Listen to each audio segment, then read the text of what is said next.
Okay. You see there are 3 items here, right? This is called I call it the S Server EJB 3 project.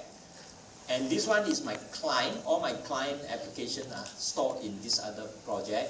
And this is also another project called Add Server EJB 3-EJB. So the session bin, just like we heard of this session bin.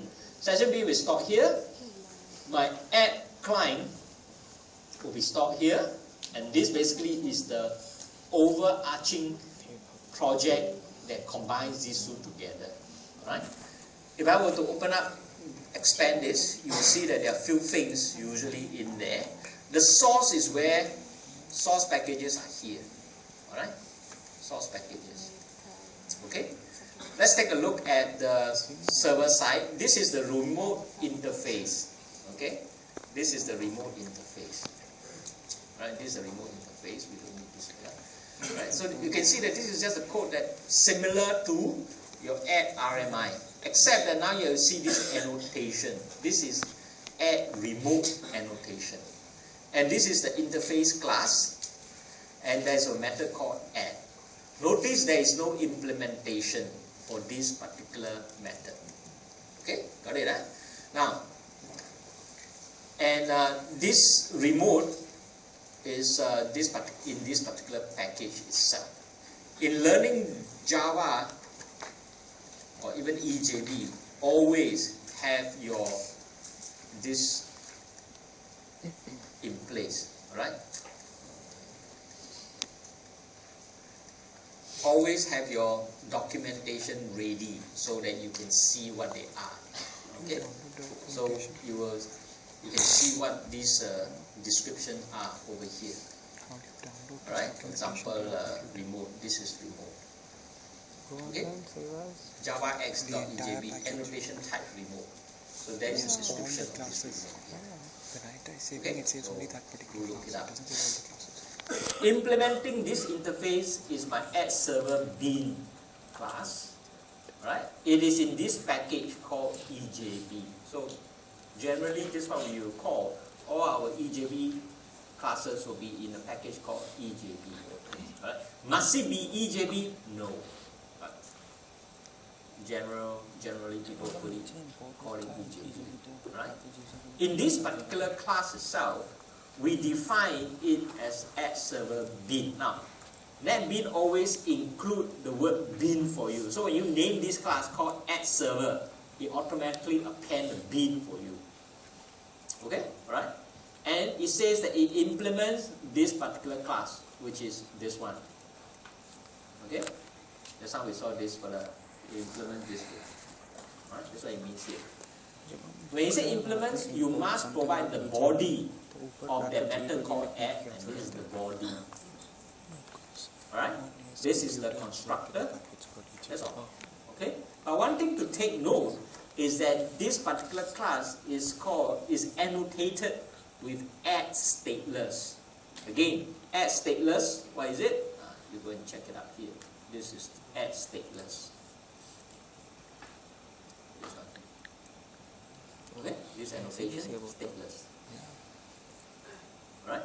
So that is add stateless. What does it mean? It defines this bin as a session bin, but a stateless session bin, as distinguished from a stateful session bin. We'll talk about that next week. Right? So there's a distinction between a stateless and a stateful session bin.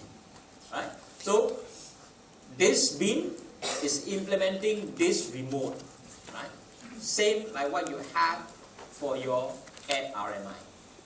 On the client side, this is what I have created. Right? This is my client class. Now, Netbeans automatically give you a main class, this class. But I'm not going to use this main class. That's why it's empty here. Alright? Why didn't I use it? I purposely don't want to use it so that I can show you something. Otherwise, Netbeans always, by default, always look for this class and you execute anything here. Alright? I have not used it because I want to show you that property. And in here, I can define the class that I can use to call. Alright? I can use to call. Okay? Over here. I click browse, it asks me which one do I want to use.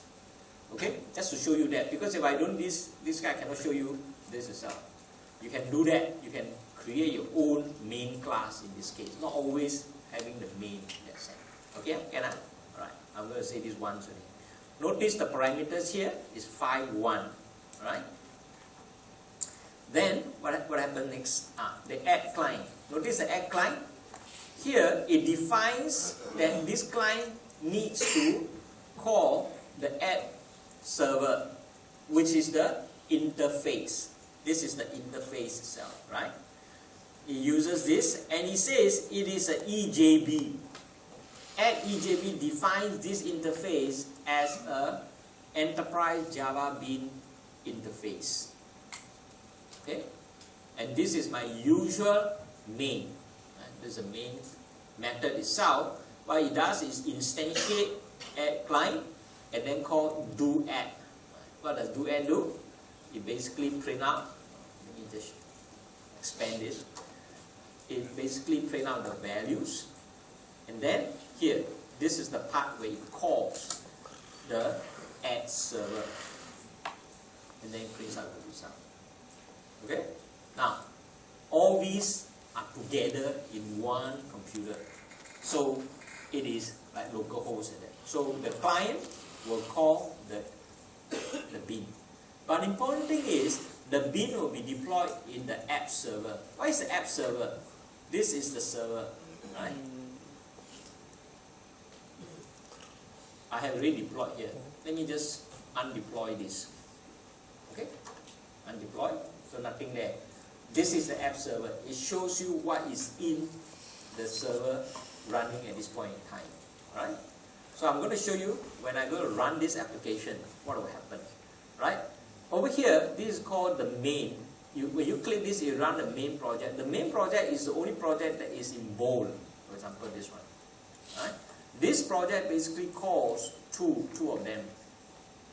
Therefore, you will automatically deploy the EJB into the Glassfish server, and you will then call this app client, which is this one, to execute. So two processes are going to be run at the same time. Okay, first it deploys my EJB, then you run my client application. Nevertheless, they are two separate applications. Okay, watch carefully. I'm going to run this, and you see what is happening here, and I'll tell you some more as we run. Okay.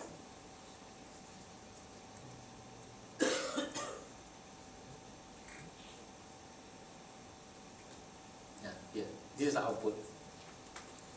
Right? 3.4 and 4.0. Just now I tell you that, hey, the value was 5.1, correct?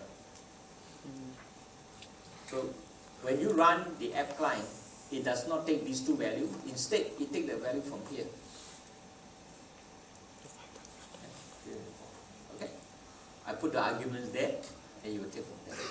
Right? So, you see these two values are added to here. It looks as if that everything is run on the same platform. I can alternatively run as a DOS prompt here using the add client, right? This add client, right? So this is the command to call the add client. It generated, let me show you what it is.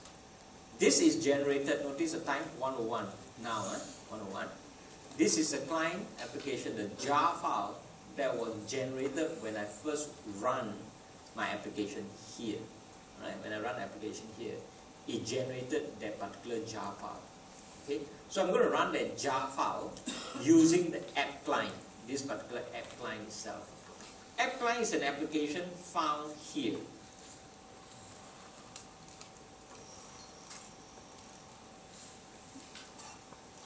Alright? It's an application found here. When you install Netbeans 6.7.1, this folder called Sun is available, and App Server, and App Client is here. Okay, we are calling this. Now, therefore, if you get things like not recognized, what must you do? When you run your DOS prompt and it says App Client not recognized, what must you do? You must make sure that your path variable is set properly. Right? Path. Make sure you add this in. Yeah, take picture. Yeah? Make sure you copy down. Why? I don't want anybody ask me in the forum, hey, how come apply not recognized? If I see that, I will reply and say, didn't you attend my lecture? Okay? Make sure you have this in your past variable. Right? And are you taking me or taking the... Tell me, the comment.